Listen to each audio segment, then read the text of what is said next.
Now take your other cut-in box, whether or not you had an existing cut-in box in there or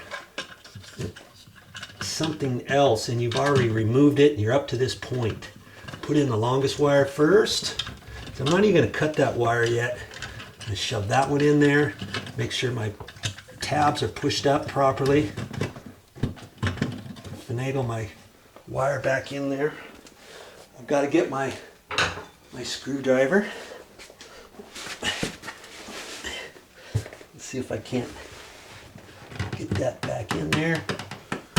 Actually, I'm going to do this upside down because I don't want you to miss any of this. You know how to do it from here though.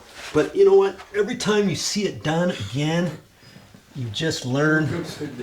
You learn a little bit more. Sooner or later, instead of watching my videos, you're going to have to start doing things for yourself. Only so much you can learn by reading, listening, and watching before you have to start doing. Okay? Remember that. Yes. You're listening. Well, I'm tightening it. Just make it snug as a bug in a rug. That's it. If you think that box needs to be slid over, I don't need to slide it, but at this point, if you cut it and it looks a little crooked to you, you can loosen this up. You can move it over however you want.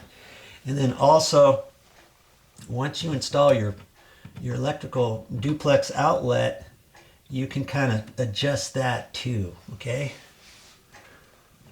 I think we're about ready to make up that outlet. Let's do it.